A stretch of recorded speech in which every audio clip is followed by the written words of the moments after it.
The stars belonged to the Varathian Empire. For 3,000 years they had ruled the galaxy without question. Their ships were the fastest. Their weapons were the strongest. Every species they met either bowed down or died. It was simple.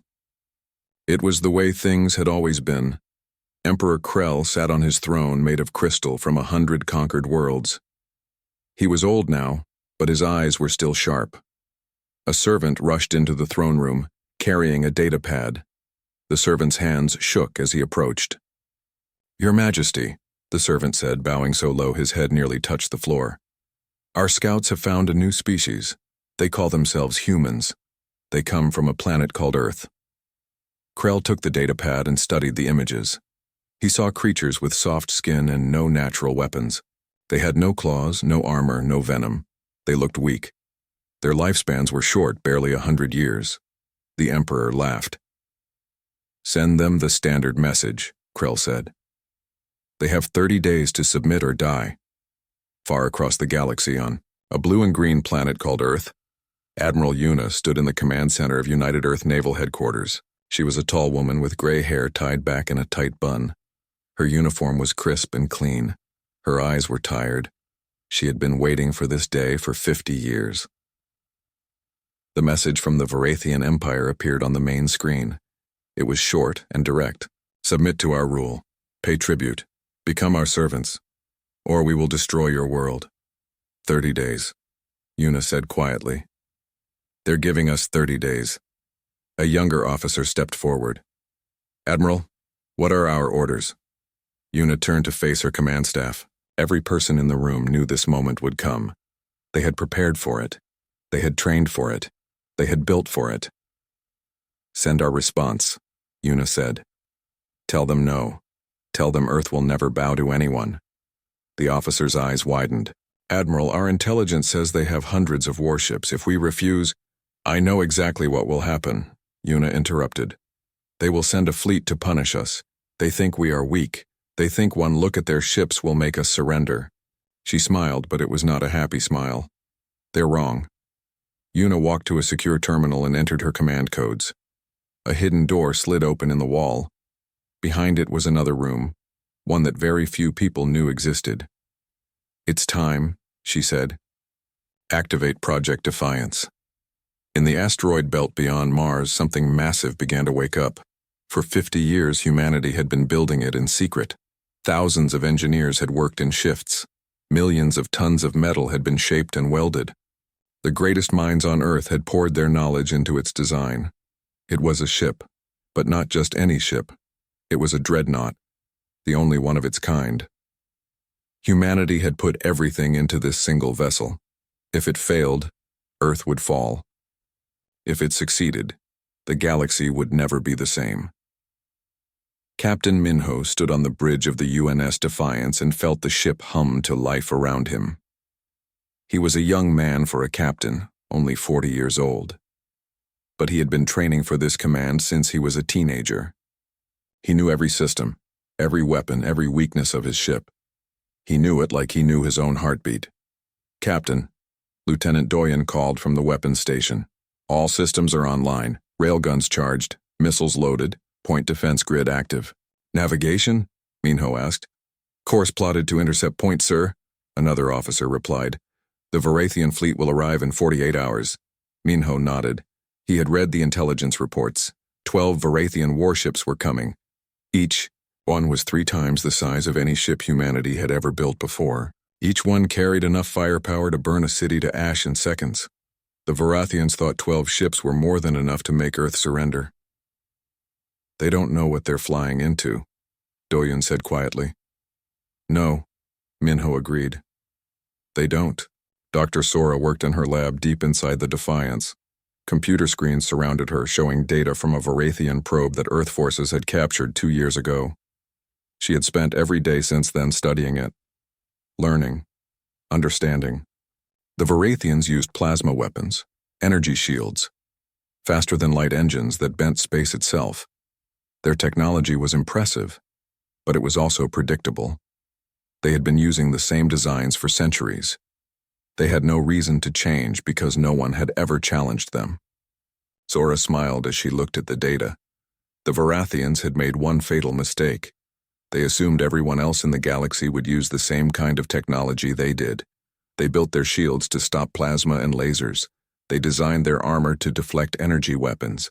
But humanity had taken a different path.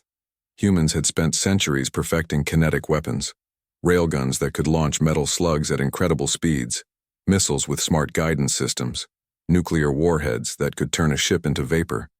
They're going to be very surprised, Zora said to herself. Admiral Yuna received the final report on the Defiance. Everything was ready. The ship was positioned near Neptune, waiting. Captain Minho and his crew of 3,000 were prepared. The Varathian fleet would arrive soon. Yuna thought about the choice she had made. Earth could have run. Humanity could have packed up colony ships and fled to another part of the galaxy. But Yuna had refused to consider it. Earth was home. And humans did not abandon their home. The Varathian fleet dropped out of faster-than-light travel at the edge of the solar system. High Commander Vex stood on the bridge of his flagship. He looked at the scans showing the single human ship waiting for them. One ship? Vex laughed. They sent one ship to face us? His second officer checked the sensors. Sir, it's larger than our vessels, but it's alone. Their tactics make no sense. Humans are primitives, Vex said. They know nothing of war. This will be over quickly. All ships attack formation. We'll destroy their ship and then demand Earth's surrender. Perhaps we'll keep a few humans as servants. They might be useful. The Varathian fleet formed up, 12 ships against one, plasma cannons powered up. Energy shields glowed bright. They moved forward like predators approaching helpless prey. On the bridge of the Defiance, Captain Minho watched them come. His hands were steady. His voice was calm. All hands, this is the captain. Battle stations. Today we show the galaxy that humanity will never surrender. Today we prove that Earth stands with strength, not fear. For Earth, for freedom, for every human being counting on us. He turned to Doyon. Lieutenant, you may fire when ready. Doyon's fingers moved across his controls. Target locked, firing railguns. The Defiance spoke with thunder, and the galaxy would never forget the sound. The first railgun slug left the Defiance at 50,000 kilometers per second. It was a simple piece of metal, no bigger than a car. But it moved faster than anything the Varathians had ever seen in combat. Their sensors barely registered it before impact. The slug hit the lead Varathian warship dead center. The ship's energy shields were designed to absorb and deflect plasma bolts. They did nothing against solid matter moving at 5% of light speed. The slug punched through the shield, through the armor, through the ship itself. It came out the other side in a spray of metal and fire. The Varathian warship exploded. One moment it was there. The next moment it was a cloud of debris spreading through space. High Commander Vex stared at his screens in shock. What was that? What kind of weapon? His question was cut off by two more impacts. Two more Varathian ships died in flashes of light. 3 ships destroyed in 10 seconds. The Varathian fleet scattered in panic. Return fire, Vex screamed. All ships, return fire now. The remaining 9 Varathian warships opened up with their plasma cannons. Bright bolts of superheated energy streaked across space toward the Defiance. It was enough firepower to vaporize a small moon. The Varathians had never met a ship that could survive such an attack. The plasma bolts hit the Defiance's shields. The shields glowed bright blue as they absorbed the energy. Warning lights flashed on the bridge. But the shields held. They flickered but did not break. Shield strength at 70%, Commander Nari reported from her station. She was Captain Minho's second in command, a calm woman who never seemed to panic. Regenerating now, Minho nodded. Lieutenant Doyon, continue firing. Target their command ships first. Yes, sir, Doyon said. His fingers danced across his controls. More railgun slugs launched from the Defiance. Engineer Taeyang worked deep in the ship's engine room. Around him, the massive reactor hummed with power. It was based on fusion technology, but humanity had improved it far beyond what anyone thought possible. The reactor produced more energy than the Varathians believed achievable from a ship this size. Reactor at 40% capacity, Taeyang reported over the communication system. We can keep this up all day, Captain. Good, Minho replied. Because I don't think they're going to run away just yet. He was right. High Commander Vex was furious and confused, but he was also a veteran of many battles. He quickly reorganized his remaining ships. Split into 3 groups, Vex ordered. Attack from different angles. Their shields can't protect every direction at once. And find out what kind of weapons they're using. The Varathian ships divided and came at the Defiance from 3 sides. They fired again, and this time their plasma bolts came from multiple directions at once. It was a good tactic. It should have worked, but Specialist Junho sat at his station monitoring the Defiance's defensive systems. He was young, barely 25, but he was the best electronic warfare officer in the Earth fleet. His fingers moved across holographic controls faster than the eye could follow. Point defense active, Junho announced, tracking all incoming fire. Small cannons all over the Defiance's hull swiveled and fired. They shot streams of metal pellets at incredible rates. The pellets intercepted many of the plasma bolts, detonating them before they reached the ship. The remaining bolts hit the shields, which absorbed the energy. Shields at 60%, Nari reported. Still holding. The Defiance spun on its axis, a maneuver that shouldn't have been possible for a ship so large. But human engineers had designed it for agility as well as power. As it turned, its railguns tracked new targets. Boom, boom, boom. 3 more Varathian ships died. High Commander Vex watched his fleet die ship by ship. His hands gripped the armrests of his command chair so hard they hurt. This was impossible. No single ship could defeat a fleet. It had never happened in the entire history of the Varathian Empire. "Sir, we need to retreat," his second officer said. "We need to warn the homeworld." "No," Vex shouted. "We are Varathian. We do not flee from primitives." But even as he said it, another ship exploded. Then another. His fleet was being destroyed piece by piece, and there was nothing he could do to stop it. On the Defiance, Captain Minho studied the tactical display. 6 Varathian ships remained. They were trying to regroup, pulling back to a safer distance, but they were also moving toward the outer system, toward the jump point where they could escape to faster-than-light travel. "They're going to run," Doyen observed. "Not all of them," Minho said. "Nari, take us after them. Maximum speed. We can't let them report back what happened here." "Sir, you want to chase them?" Nari asked. "We've already won." Minho shook his head. "We haven't won anything yet. If even one of those ships makes it back to the Empire, they'll know we're not helpless. They'll send a bigger fleet next time. We need to make them afraid. We need to make them think twice." The Defiance accelerated. Its engines flared bright as it pursued the fleeing Varathian ships. The human Dreadnought was fast, faster than it had any right to be. The Varathians had built their ships for power, not speed. They had never needed to run before. The chase stretched across the solar system, past the orbit of Neptune, through the dark, cold space beyond. The Varathians fired behind them as they ran, but their shots were wild and desperate. The Defiance dodged easily and returned fire with precision. One by one, the remaining Varathian ships died. Their hulls broke apart under railgun fire. Their shields collapsed under missile strikes. Some tried to surrender, broadcasting pleas in their language.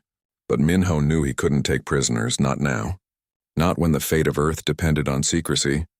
Finally, only High Commander Vex's flagship remained. It was damaged, bleeding atmosphere and trailing debris. But Vex kept running. He had to reach the jump point. He had to warn the Empire. "We're in missile range," Doyen reported. "Fire," Minho ordered. 6 missiles streaked away from the Defiance. They had smart guidance systems, artificial intelligence that could think and adapt. The missiles split up, approaching from different angles. The Varathian flagship's point defense tried to shoot them down, but 3 missiles got through. The explosions tore through the flagship's engines. The ship tumbled, losing power. It drifted helplessly in space. "They're dead in the water," Nari said. "No engines, no weapons, minimal life support." "What are your orders, sir?" Minho stared at the crippled ship on his display. Inside were hundreds of Varathian crew members. They were just following orders, just like he was, but he had a job to do. "One more railgun shot," Minho said quietly. "Make it quick," Doyen fired. The Varathian flagship exploded in a ball of fire that briefly lit up the darkness of space. Then it faded and there was only silence. "All enemy ships destroyed," Nari reported. "We're scanning for survivors, but at these temperatures and radiation levels..." "There won't be any," Minho finished. He felt tired suddenly. The adrenaline of battle was fading, leaving only the weight of what they had done. Junho looked up from his station. Captain, I'm detecting something. A small escape pod. It launched from the flagship just before we fired. Track it, Minho ordered. Don't let it reach the jump point. But even as he spoke, the small pod accelerated. It was fast, much faster than the main ships. It raced toward the edge of the solar system where space bent and twisted, where a ship could jump to faster-than-light travel. The Defiance gave chase, but the pod was too quick and had too much of a head start. Minho watched helplessly as it reached the jump point and disappeared in a flash of light. The bridge was silent. Everyone knew what this meant. They got away, Doyen said. Someone survived. They're going to report what happened here. Minho took a deep breath. Yes, which means the Varathian Empire now knows we can fight. They know we destroyed an entire fleet. He stood up from his command chair. Helm, set course back to Earth. We need to prepare. Because next time they're going to send everything they have. The Defiance turned and began the long journey home, leaving behind only debris and the echo of thunder in the void. The escape pod arrived at the Varathian homeworld 3 days later. The pilot was barely alive, his body burned and broken. But the data he carried was complete. Video recordings of the battle, sensor logs, everything. Emperor Krell watched the footage in his private chambers. He watched his fleet die ship by ship. He watched a single human vessel destroy 12 Varathian warships without taking serious damage. He watched it all 3 times to make sure he understood what he was seeing. Then he smashed the viewing screen with his fist. Impossible, he whispered. This is impossible, but it had happened. For the first time in 3,000 years, the Varathian Empire had suffered a complete military defeat. And worse, it had been at the hands of a species they had dismissed as primitive. Krell called his war council. The greatest military minds in the Empire gathered in the war room. They studied the battle data. They argued and debated. Some said it must be a trick that the humans had help from some unknown ally. Others said the humans simply had better weapons. Grand Admiral Theron was the oldest and most experienced commander in the room. He had conquered 40 star systems in his long career. He stood and spoke with authority. Your Majesty, the situation is clear. The humans have technology we did not anticipate, but they have only one ship. One very powerful ship, yes, but still just one. We must respond with overwhelming force. How many ships? Krell demanded. Everything we have, Theron replied. The entire Imperial Grand Fleet, 200 warships. No species in the galaxy has ever faced such a force. The humans will see our fleet and realize resistance is futile. Krell thought for a moment. 200 ships. It would leave the Empire's other territories vulnerable. But what choice did he have?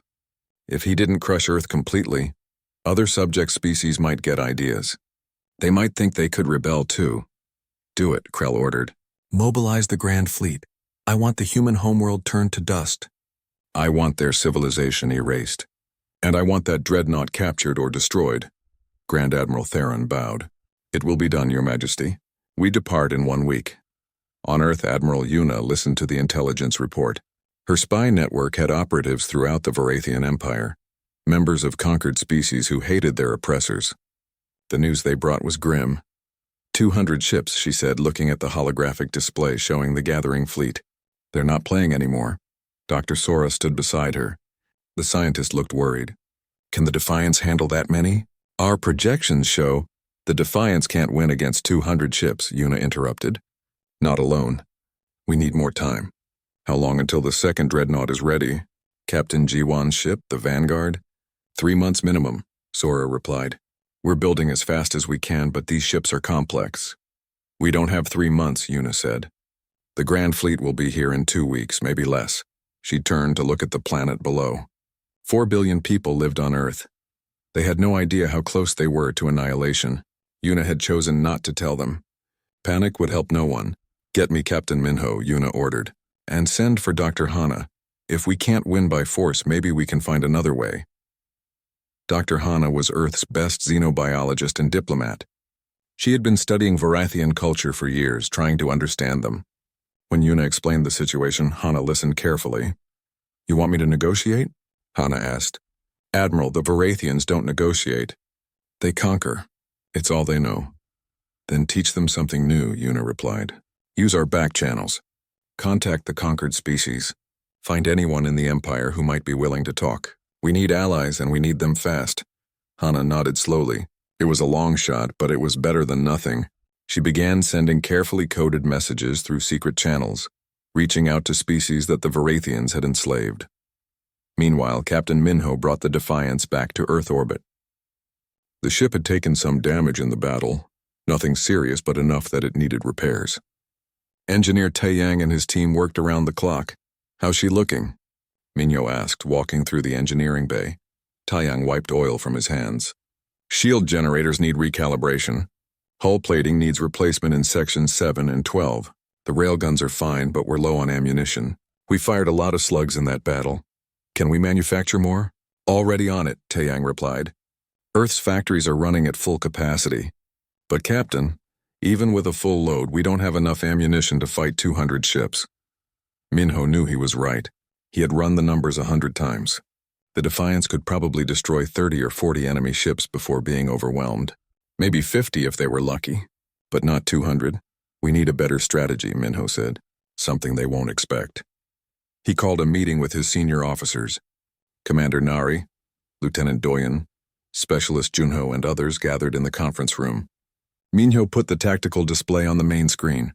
"Here's what we know," Minho began. "The Varathian Grand Fleet is coming. 200 warships. They'll arrive in 2 weeks. We can't beat them in a straight fight." He paused.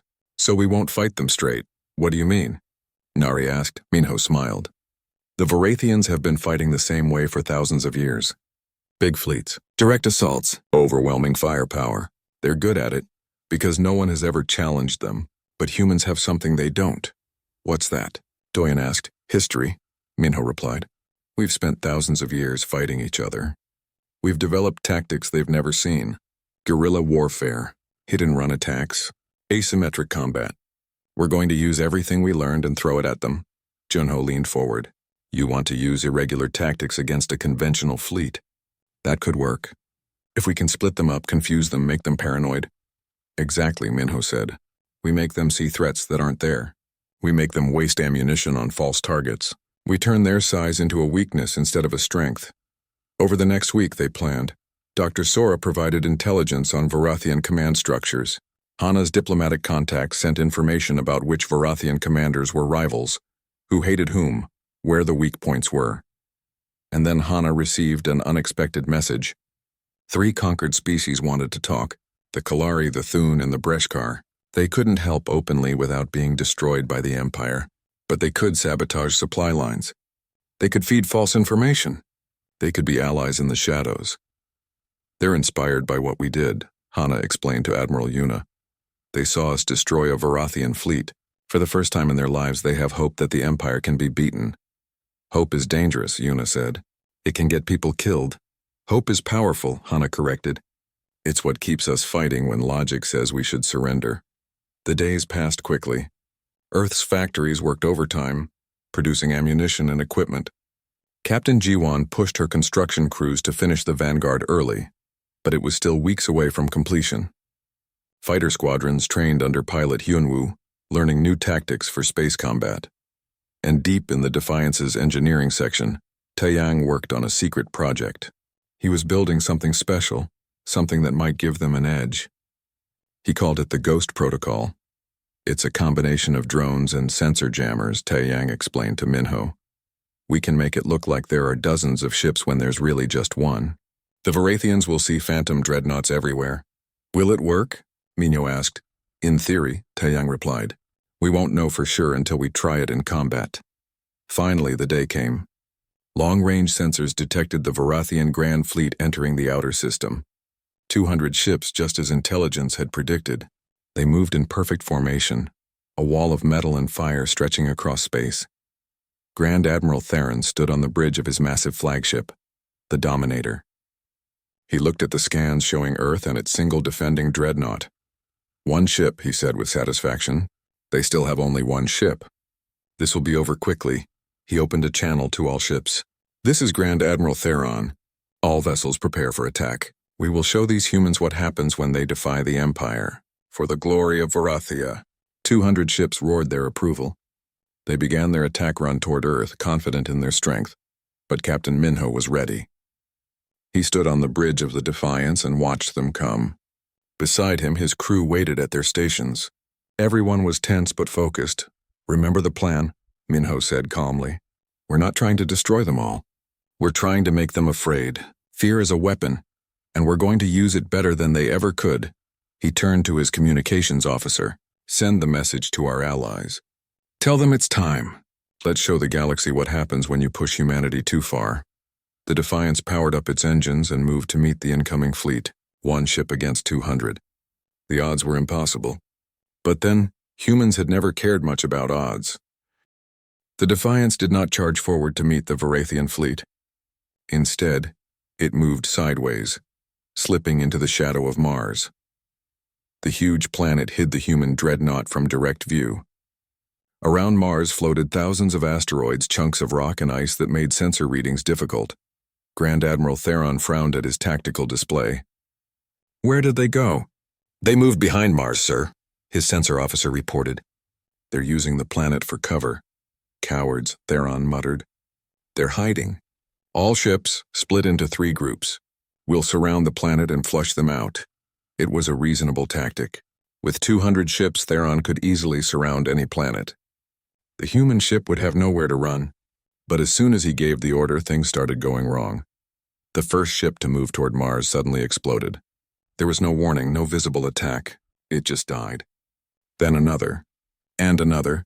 3 ships destroyed in 30 seconds. "What's happening?" Theron demanded. "Where's the fire coming from?" "Unknown, sir," the sensor officer replied, his voice shaking. "Our scans show nothing. No ship signatures, no weapons fire. The attacks are coming from empty space, but the space wasn't empty. Hidden among the asteroids were dozens of mines that the Defiance had laid during the past week. They were small, smart, and almost invisible to Varathian sensors. When enemy ships came too close, the mines activated and struck. This was Phase 1 of Captain Minho's plan. Don't fight the enemy head-on. Make them afraid of every shadow, every piece of debris. Make them paranoid. "Deploy fighters," Minho ordered from the Defiance's bridge. Pilot Hyunwoo led his squadron of 50 fighters out of the Defiance's hangar bays. They were small, fast craft that darted through the asteroid field like insects. Each fighter carried missiles and cannons. Against a Varathian warship, a single fighter was harmless. But 50 fighters working together were deadly. The fighters attacked in waves. They came from different directions, fired their missiles, and disappeared back into the asteroids before the Varathians could target them. More enemy ships took damage. Some lost engines. Others lost weapons. A few exploded. "This is impossible," Theron shouted. 200 ships against 1 and we're taking casualties? "Find me that Dreadnought." "Find it now." But Specialist Junho was making that very difficult. From his station on the Defiance, he controlled an army of electronic warfare drones. These drones broadcast false sensor signals, making it look like there were ships where there were none. They jammed Varathian communications, causing confusion and delays. "Sir, we're detecting multiple human dreadnoughts," a Varathian sensor officer reported. 10. No, 20 contacts. They're surrounding us." "That's impossible," Theron said. "They only have 1 ship. These must be sensor ghosts. They look real on our scans, sir. We can't tell which ones are real and which are fake." This was Engineer Tae Yang's ghost protocol in action. The Varathian fleet was now jumping at shadows, unsure where the real threat was. Some ships fired at empty space, wasting ammunition. Others held their fire, afraid of hitting friendly vessels. Commander Nari watched the chaos from the Defiance's bridge. "It's working," she said. "They're confused and scared." "Good," Minho replied.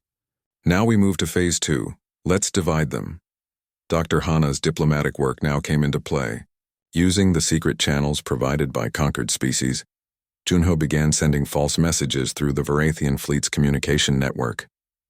The messages appeared to come from Varathian officers, but they were fakes. "Attention Fleet Command.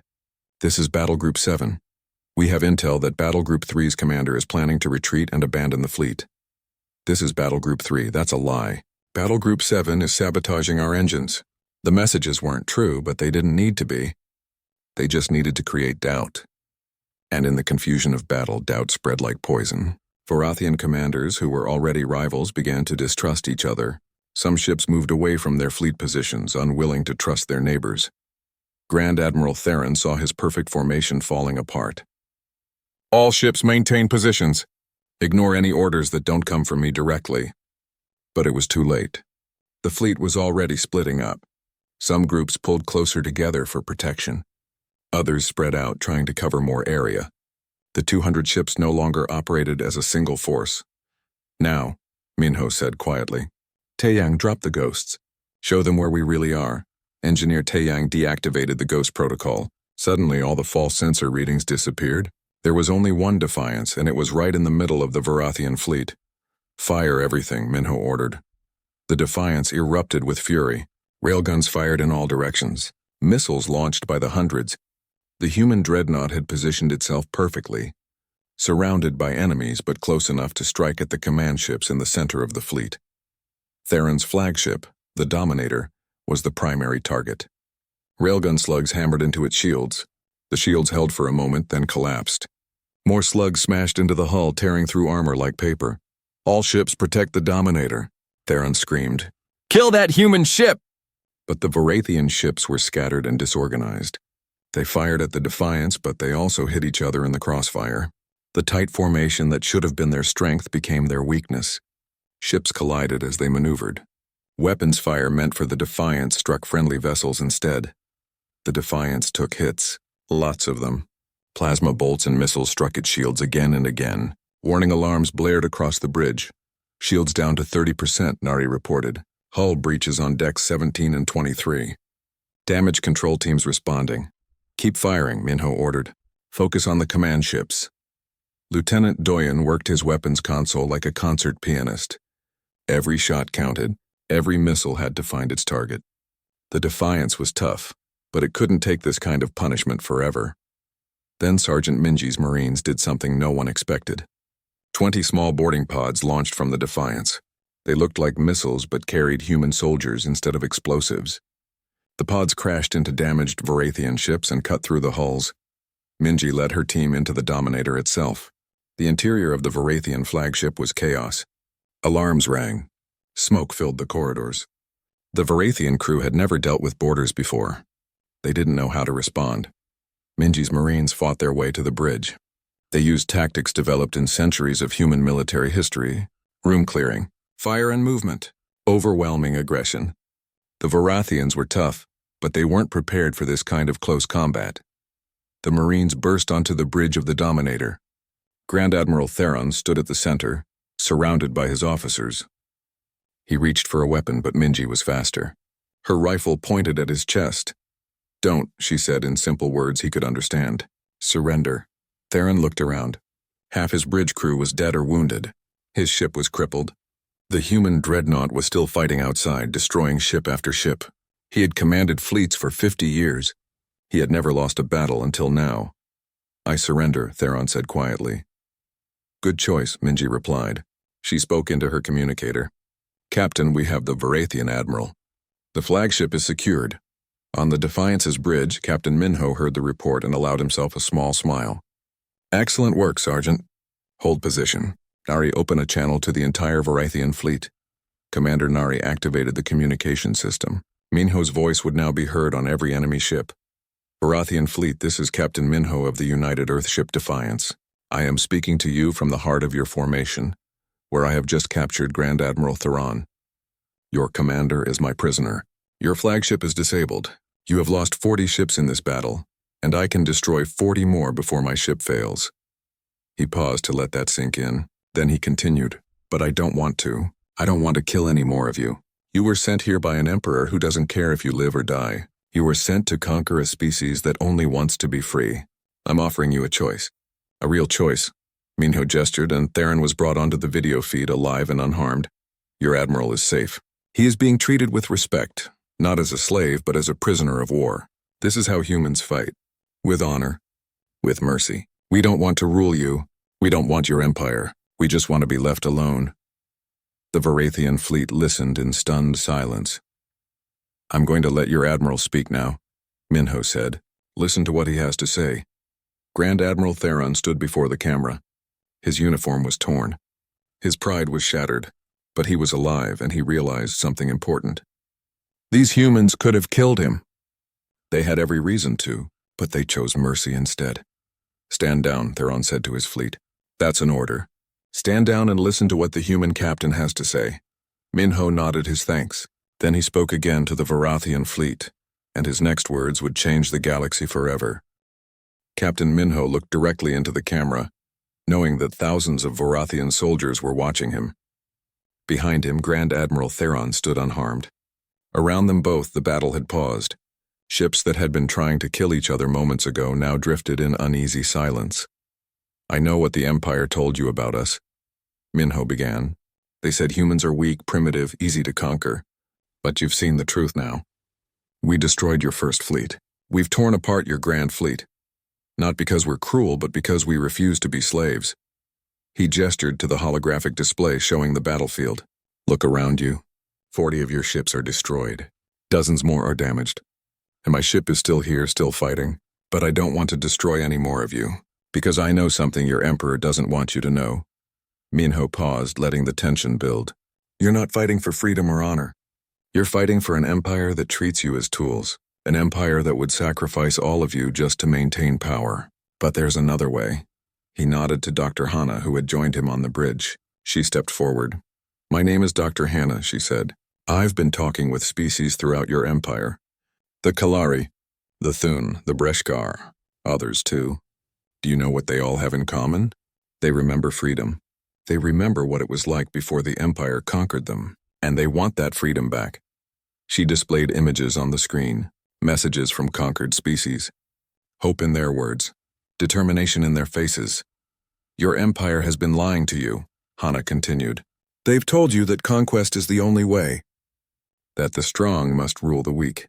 But humanity offers something different: partnership, cooperation, freedom for all species to choose their own path." Grand Admiral Theron spoke again. His voice was different now, quieter but stronger. "I have served the Empire for 50 years. I've conquered 40 systems. I've seen 100 species kneel before Varathian power, and in all that time I never questioned if what we were doing was right." He looked at the camera. "But these humans showed me mercy when they could have killed me. They treated my wounds when they could have left me to die. They're offering us a choice when they could simply destroy us. This is not the behavior of primitives. This is civilization, real civilization." On the Varathian ships, crews looked at each other uncertainly. Some were angry, refusing to believe, but others were thinking, wondering. They had all seen the battle. They had watched the Empire's finest fleet get torn apart. And now they were being offered a way out. Commander Nari monitored the Varathian communication channels. "Captain, we're detecting arguments on many of their ships. Some want to keep fighting. Others want to hear more." "That's human nature," Minho replied. "Or Varathian nature. Or any thinking being's nature. No one wants to admit they've been on the wrong side. But give them time. Give them hope. Some will see the truth." Specialist Junho suddenly spoke up. "Sir, we have a problem. 30 ships are breaking formation. They're moving away from the main fleet. I think they're going to run back to the Empire." "Let them go," Minho said. "We can't save everyone. But watch the others." 60 more Varathian ships moved, but they moved differently. They powered down their weapons. They drifted closer to the Defiance, not in attack formation, but in the posture of ships seeking protection. A transmission came through. "Human Captain, this is Commander Vola of the battleship Retribution. My crew and I have discussed your offer. We're tired of the Empire's wars. We're tired of conquering species that only want peace. If you truly mean what you say about freedom and partnership, then we wish to join you." "Welcome, Commander Vola," Minho replied. "I promise you won't regret this choice." More ships followed. One by one, Varathian vessels declared themselves for the new alliance. Not all of them, but enough. By the time the count finished, 70 ships had chosen to stand with humanity. That left about 50 ships in the middle, uncertain and afraid. And 30 ships that were fleeing back toward the Empire's core worlds, determined to report what had happened and maintain their loyalty to Emperor Krell. "The ones running are going to be a problem," Commander Nari observed. "Let them be the Empire's problem," Minho said. "We have bigger things to worry about." He was right. Far away on the Varathian homeworld, Emperor Krell was receiving fragmentary reports of the battle. What he heard filled him with rage and fear. His Grand Fleet was destroyed or defected. Grand Admiral Theron had surrendered. The humans had won. But worse news was coming. On planets throughout the Empire, the conquered species were rising up. The Kalari destroyed an Imperial garrison. The Thun seized control of their orbital stations. The Breshkar blocked trade routes. Everywhere, Species that had been silent for centuries suddenly found their voices. Dr. Sora, watching these developments from Earth, sent a message to Admiral Yuna. It's happening faster than we expected. The Empire is collapsing from within. The subject species see humanity's victory as proof that the Varathians can be beaten. Good, Yuna replied, because we're going to need allies. Lots of them. We won the battle, but the war isn't over yet. In orbit above Mars, Captain Minho gathered representatives from the Varathian ships that had joined humanity. He also had communication links with leaders from the Kalari, Thun, and Breshkar. Dr. Hana helped coordinate the meeting, translating between species and cultures. We need to make this official, Minho said. The Varathian Empire is falling, but something needs to take its place. Not another empire. Something better. Grand Admiral Theron, who had been released from custody but chose to stay, spoke up. A council of equals. Each species with a voice. Military forces used only for defense, never conquest. The Crucible Alliance, Dr. Hannah suggested. Because we're all being tested by fire right now. We're being forged into something new. The name stuck. Over the next 3 months, the Crucible Alliance grew. More Varathian ships defected. More species declared independence. Some fighting still happened, mostly with Imperial loyalists who refused to accept the new reality. But slowly, inevitably, the old order crumbled. Emperor Krell fled his homeworld, taking his most loyal followers with him. He vowed to rebuild the empire, to crush the rebellion, but his power was broken. He was now just one more warlord in a galaxy that was learning to be free. Admiral Yuna became the first Chancellor of the Crucible Alliance Council. She was fair, tough, and respected by all species. Under her leadership, the Alliance began writing new laws based on cooperation instead of conquest. Captain Jiwan finally completed the UNS Vanguard, humanity's second Dreadnought. But instead of using it for war, it became a symbol of the Alliance, with crew members from 6 different species serving together.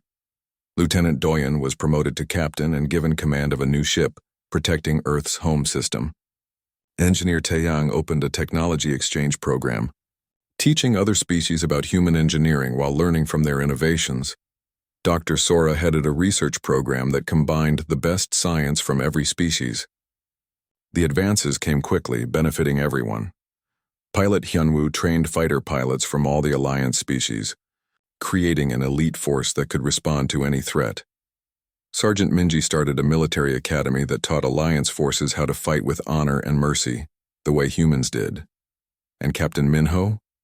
He chose a different path. After everything was stable, he asked Admiral Yuna for permission to continue exploring unknown space. There are more species out there, Minho said. Some might need help. Some might be threats. Someone needs to find them before they find us. You want to leave? Yuna asked. After everything you've done, you want to go exploring? I'm not running away, Minho explained. But the galaxy is huge.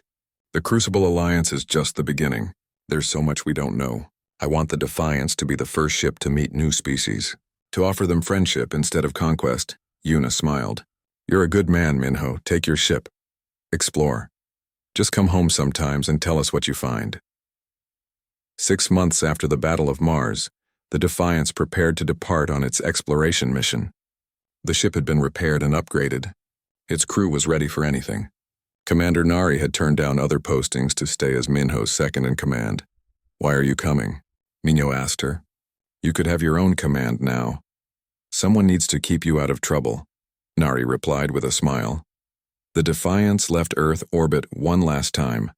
As it accelerated toward the edge of known space, Minho stood on the bridge and thought about everything that had happened. One ship had changed the galaxy, not through conquest but through courage, not through cruelty but through mercy. The Varathian Empire had stared in terror at humanity's Dreadnought. They had expected a weapon. Instead, they found hope. They found proof that the strong could protect the weak without enslaving them. They found a better way to live. Course plotted, Captain, the navigation officer reported. Ready to jump to faster-than-light travel. Take us out, Minho ordered. Let's see what else is out there. The Defiance jumped, vanishing into the unknown. Behind it, the Crucible Alliance grew stronger every day. Freed species learned to trust each other. Former enemies became friends. The galaxy was changing, becoming something it had never been before.